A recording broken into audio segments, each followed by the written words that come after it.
Assalamu alaikum. It's a very emotional occasion. Seeing through the journey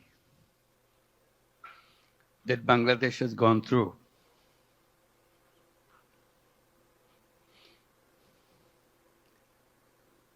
The people who are just presented,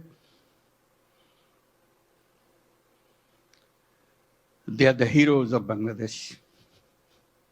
Let's give another big applause for them.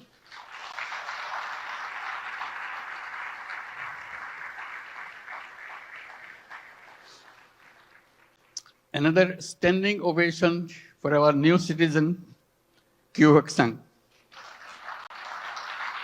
Thank you. Wonderful. His dedication, his commitment. Thank you. Please have your seat. Just doesn't have any boundary. He loves Bangladesh. He worked for Bangladesh. He loves the nature of Bangladesh. I wish you could visit his factory. And he brought so many delegations this time to come to show his new land of citizenship. Can the members of the Korean delegation please stand up so that we can give you applause? Yes, indeed. Thank you. Thank you so much. Wonderful. Yeah. Fantastic. This is your home too. We'll make this home beautiful home. For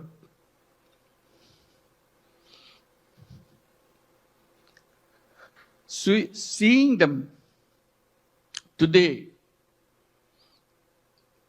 it's a journey that we have made the last 50 plus years. I was just remembering when we became an independent country in 1971. The celebration that we went through and commitment we made for building a new nation. Despite sacrifices of lives for achieving that independence, we rejoiced. We are free. That was 1971. Then came 1974.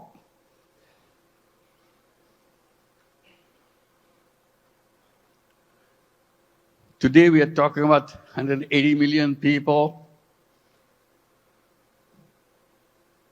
In 1971, we were just about 1/3 of that size in population.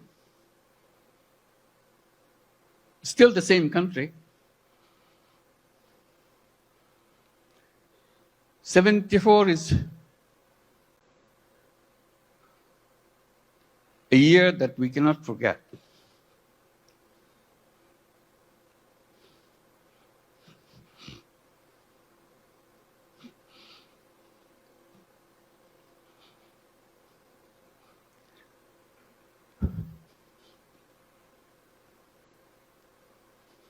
Sorry.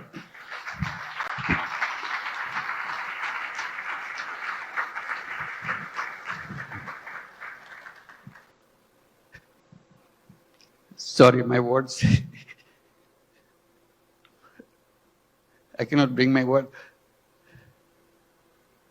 People died of hunger. A famine throughout the country.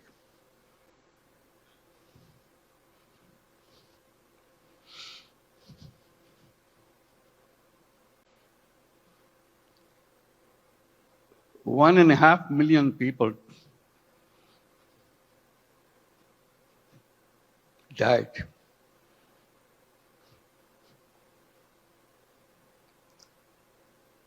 So that was the country we started with.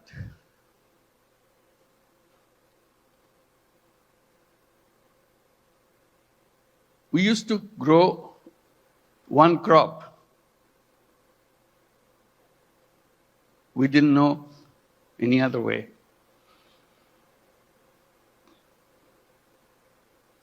Our population was known as farmers because they have no other profession.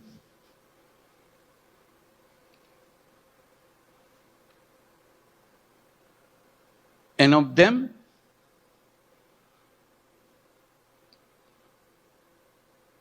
three-fourths of the population were landless farmers.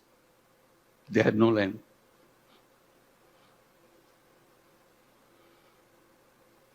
They used to lease in a tiny bit of land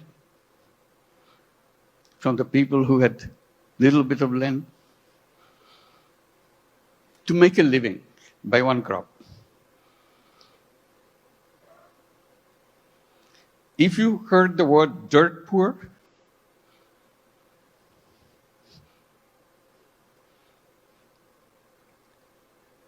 that was Bangladesh.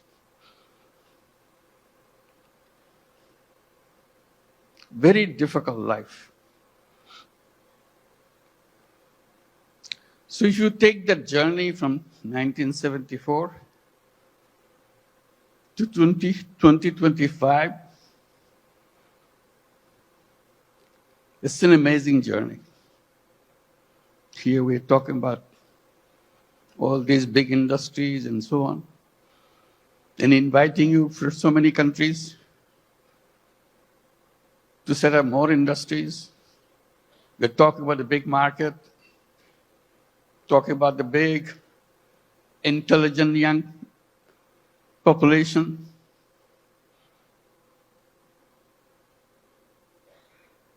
That's Bangladesh.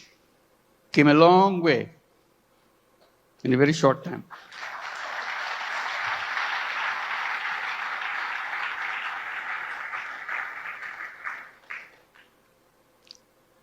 In that famine-ridden country,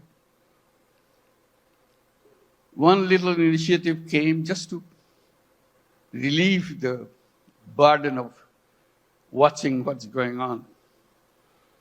To help people to lend money, tiny little money, $2, $3, so that they can start a business, focusing particularly, specifically on women. They are the most destitute of all. That became known as microcredit. We created a bank called Grameen Bank. Had no idea what this finally will turn out to be. But it turned out to be a global name.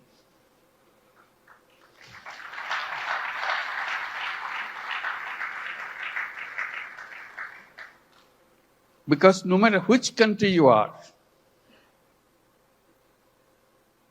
you have little Bangladesh of 1974 inside of you.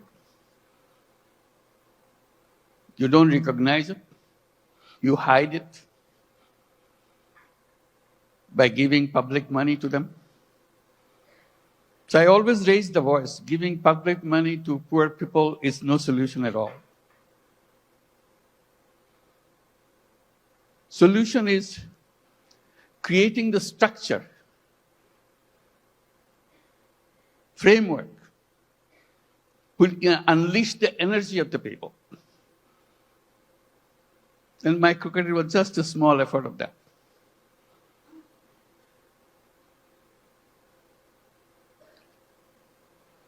Then a crazy idea came over. When government wanted to issue license for telephone.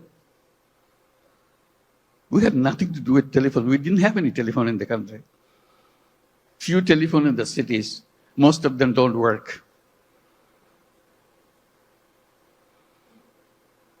So we talked, why don't we apply for a license for telephone company? A crazy idea. Government asked, what do you do with the telephone company? What business you got to do? I said, we'll give it to poor women. They laughed at us. To make a long story short, we got the license, called it Grameen phone, because we had the Grameen Bank, Grameen phone.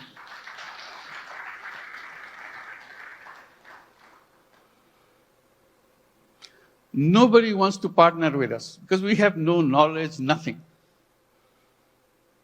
Because Bangladesh is no place for mobile phone. There's no market for mobile phone. Who wants to be partner? So we knock at every door, international doors. Nobody wants to partner. Finally, someone I personally knew in Norway, who happens to be chairman of Telenor. I explained to him, can you help me? Explain why we want to do this and why we want to bring the phone to the women. He took it seriously. But the company board doesn't agree with him. They said, what, Bangladesh? We never heard a name called Bangladesh. So it's a big effort for him. The more board rejects, he comes back again, explain again. Finally, he got it through. The company assessment was, at the peak of this company, you will have 200,000 users of the mobile phone in the whole country, 200,000. And you cannot make a living on this with this kind of clientele. He told me, I said, are you crazy? It will be at least 10 times more than that. That's the way I could figure. It became the largest telephone company in the country.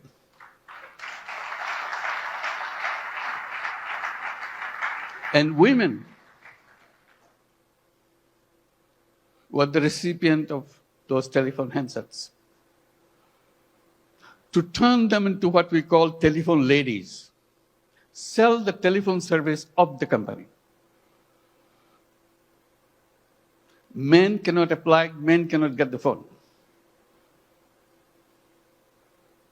Only poor women of Grameen Bank, not all women, only poor women of Grameen Bank can get a phone.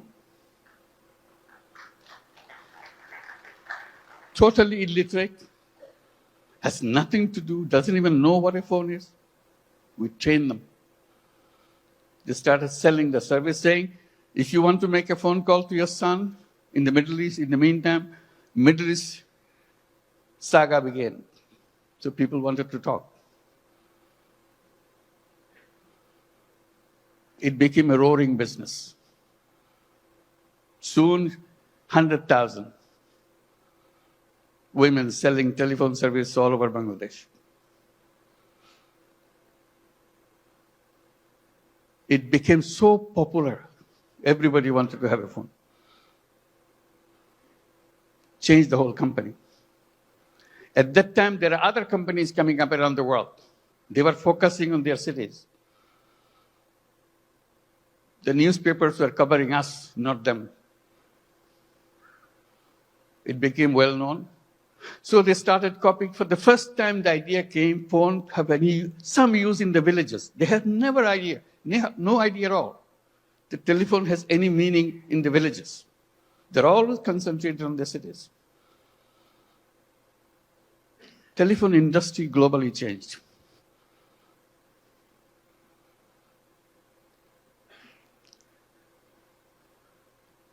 I'm narrating this story a little bit because Bangladesh is a country with crazy ideas to change the world, make things happen.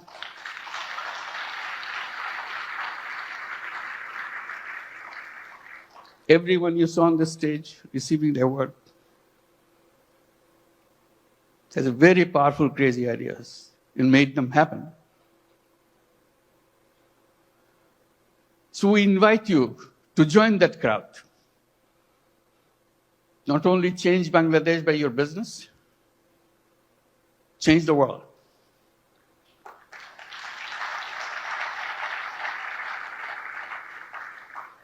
I keep reminding people, yes, you want to make profit, go ahead, make profit. Maximize as much as you can. But we can add a little piece into it. Social purpose.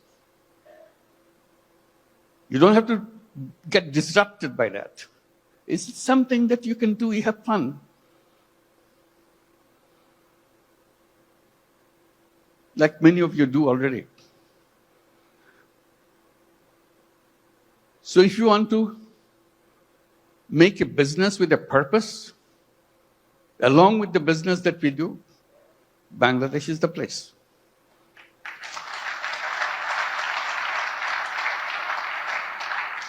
You will not know what your business will be like. Why the whole world is following you. Why suddenly you look back, how did it happen? Bangladesh makes it happen.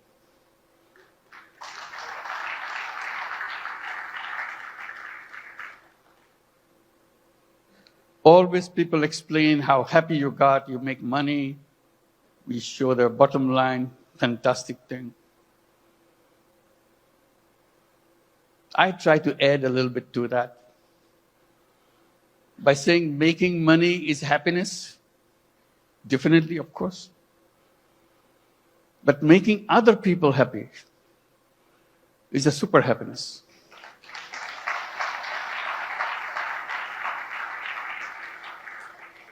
If you have business in Bangladesh, you will have both happiness and super happiness. That you get extra with no cost. You'll be proud of what you have done. Like the people who stood here felt that. Super happy. Did something which impacted in people's lives massively. With a country of famine, we're now talking about global entry to the businesses and everything. And at the same time, I'm just pointing out, which has been pointed out already, we don't look at Bangladesh alone. It is only one piece of the economy. We see the whole region, very powerful region, lots of resources. We work together, facilitate each other. It's not the business to grab everything out of you, it's a competition, you grab things. We twist a little bit. You earn money, but earning money together, changing the life of the people together, is a fun, is something that immeasurable. And each of your company can enjoy that super happiness by expanding and reaching out. Reaching out, the impact that you make, you never explored. Just a little opening does the magic. Changes the world. They said business is the most powerful mechanism by which you can change the world. But we are trained to focus on some so narrow thing, we miss out the world. We can try opening a little bit. And I emphasize by saying, let's create a new civilization where you're wide, we're open, we embrace the world. I underscore by saying we can create a world of 3 zeros. It can be done with the businesses, not by the government. Government cannot achieve that. That's not the function of the government. It's the function of individuals, human beings. We are human beings. We can change the world. And business gives us a big, powerful tool in our hand. And the new civilization, I say, should be a civilization where there will be no carbon emission. We can do that. That's where the business innovation comes. All we have to do is just pay attention to that side. No carbon emission. It's a self-destructive system if you allow carbon emission to continue. No wealth concentration. It's fun to make money, but wealth concentration is the most dangerous thing to a human being. It will destroy the whole world. And zero unemployment. The young people get excited about it. Because all of you are entrepreneurs, not job seekers.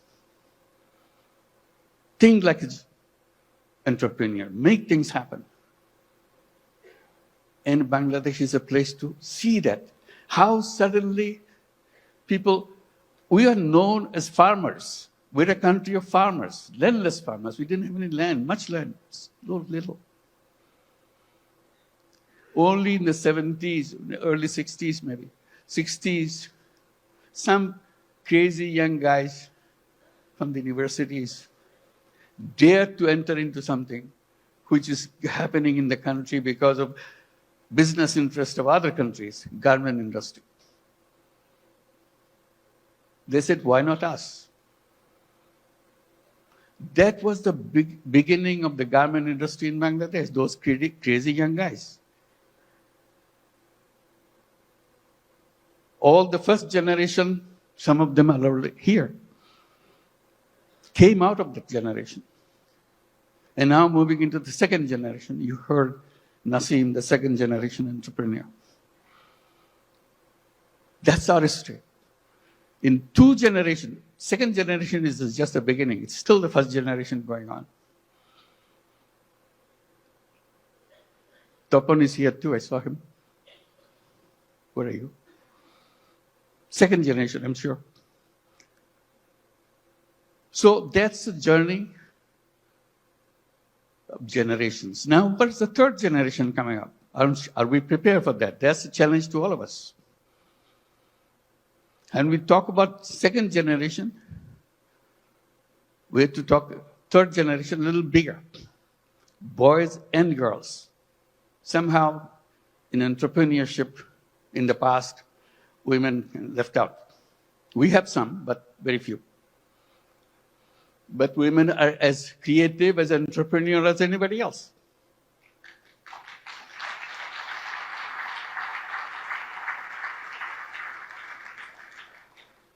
Together, those young generation will change the world. They have the technology, they have the creativity, innovativeness, and problem-solving ideas. We don't have to look at the problem the same old way that we did it 50 years back, waiting for the government to do something. We people can do that. That's a chance. So today it makes me very happy that we can gather together, and talk about creating that world. It's not just business in a limited idea, which is good, but you can have another space remains unutilized. Let's use this too. And Bangladesh, the business in Bangladesh is not only for Bangladesh, that's the point. It could be for the whole world. Who ever thought that microcredit, which started in a tiny little village, now would be a prime business in the United States, in America?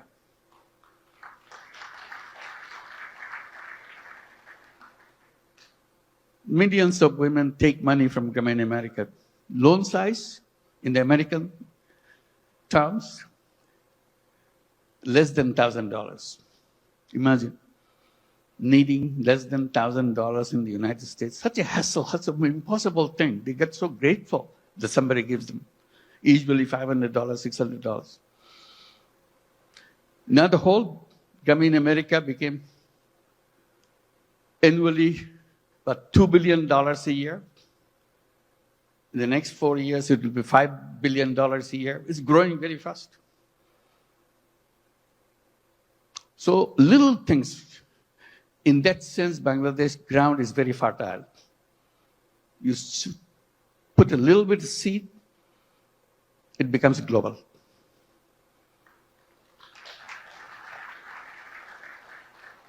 I wish I could tell all the stories that happen in Bangladesh, but I get very tempted, but they're all here. Talk to them, find out. And we welcome you to join us with that mission, creating a new world for the whole world. Thank you very much.